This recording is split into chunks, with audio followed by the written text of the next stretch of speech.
يمحق الله الربا ويربي الصدقات. Riba. First, we can notice that Islam's message regarding the prohibition of riba is very strong.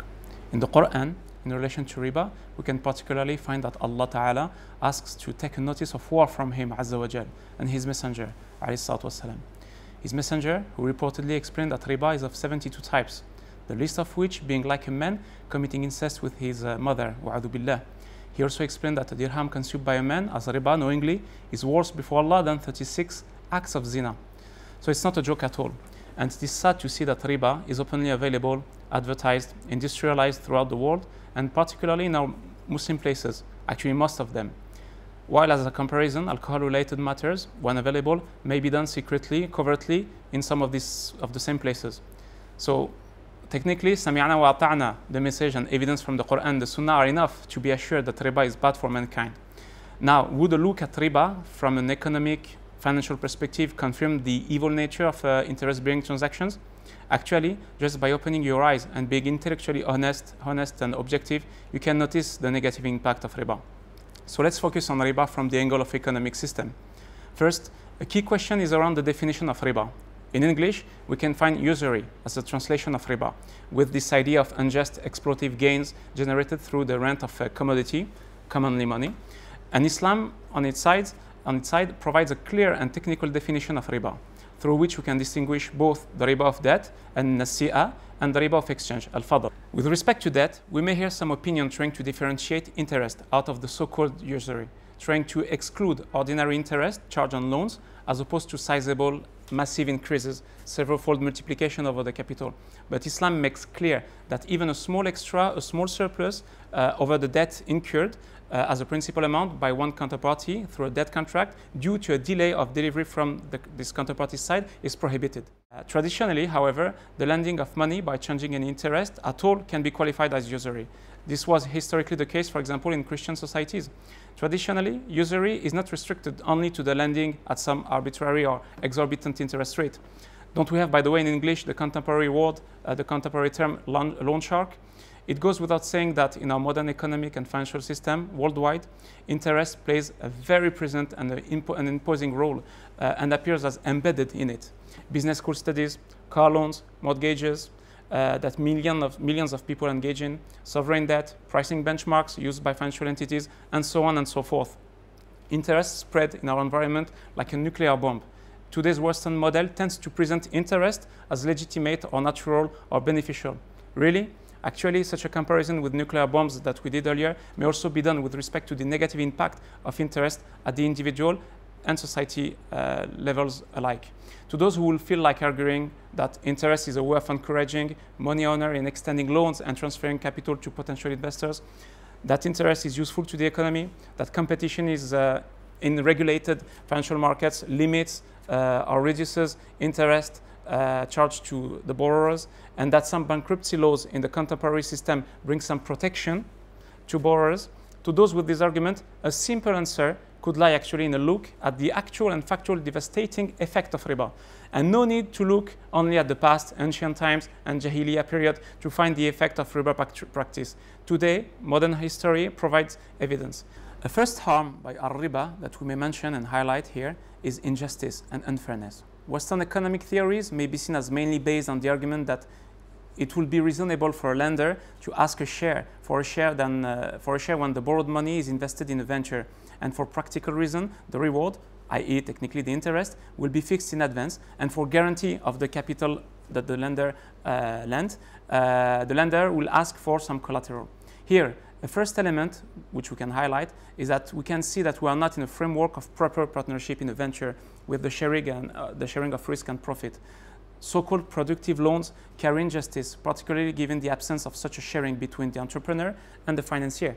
What to think of the so-called opportunity cost of money of lenders, particularly when not related to opportunity in terms of business venture investment, with the willingness to take the investment risk of profit or loss? On the other side, how can we speak about opportunity costs for capital depositors placing their money with banks while earning interest when this money is technically available on demand? Where is the lost opportunity? Does it make sense?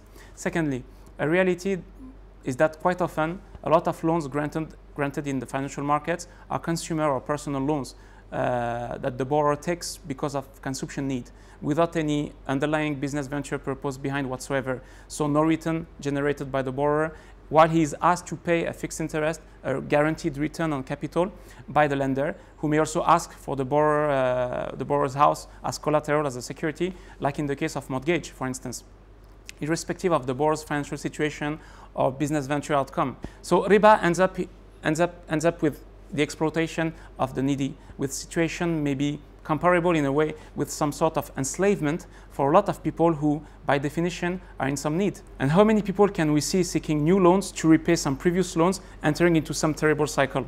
We may think as well of the particular nature of money as a commodity, as opposed to some specific merchandises sold by traders, for example, when it comes to the matter of deferred sale.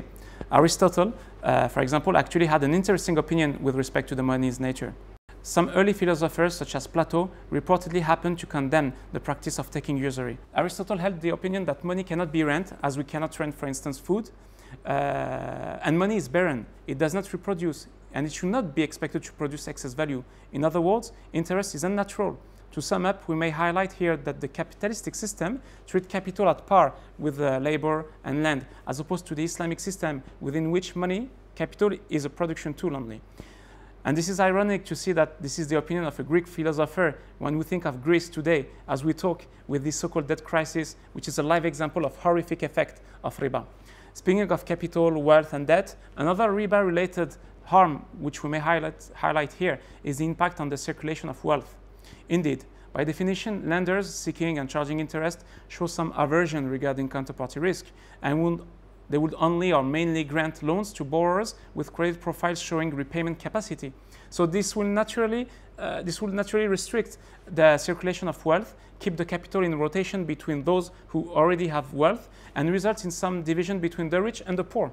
We can refer here to the French economist Thomas Piketty, author of the book Capital in the 21st Century, who particularly considered the matter of wealth and income inequality. And his book actually dealt with wealth concentration and distribution. According to him, a solution to achieve wealth redistribution will be a sort of progressive global tax on wealth, which will help tackle the issue of wealth inequality. Inequality expected to increase because the economic growth rate is surpassed, as a general rule, by the capital return rate, the rate of return to wealth in the developed countries. And by the way, the idea of global tax on wealth, does it not remind you of zakah, this powerful Islamic instrument for wealth distribution? Now, this may lead us to elaborate on a third point, which is the impact of riba on economic development and stability. In today's system, interest-bearing debt and loans appear as a central institution, and this system is exposed to interest rate variations and possible shifts and chaotic movements within the so-called financial market. A high degree of interest rate volatility would imply some great uncertainty within this system. This will push both lenders and borrowers to the short-term edge of the so-called debt market. The interest rate and its variations may lead to businesses' profitability hit, with then some impact on stock exchanges and some fall in private placements, as well as affected purchasing power and fall in consumption, impacted government investment and expenditures, and so on and so forth. Interest charges can allow the creation of new money, and the possibility of creating monetary assets without the backing of proper tangible assets would largely be part of this economic instability. Margaret Kennedy, a German professor who explained that interest, I'm quoting her, acts like cancer in our social structure, gave the example of Germany, where actually government interest payments exploded by something like 1,360% between 1968 and 1989, whereas on the other hand, government income, GNP, and average income earners' salaries and wages rose only by 400%, which may illustrate actually the inflationary effect may be produced by compounded growth of interest. Speaking of compound interest, we can think that this concept leads to an appreciation in invested monetary capital, as inflation will provoke some aversion for long-term investment. And basically, some people will end up preferring having a certain amount of a certain currency today rather than the same amount in the same currency in the future.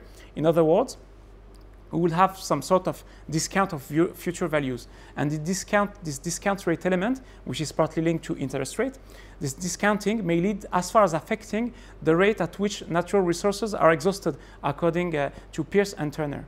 Adding to that is the monetary system, with this concept of fiat currency, with money not backed by a commodity such as gold, which in a way keeps us away from dealings taking place with defined and measurable units of tangible commodities, which are expected to keep their intrinsic values over time. This makes large variations in money supply possible and adds to the system instability, exposure to inflation, depreciation, price level variations, purchasing power decline, and vulnerability of the weaker, like in the case of devaluation.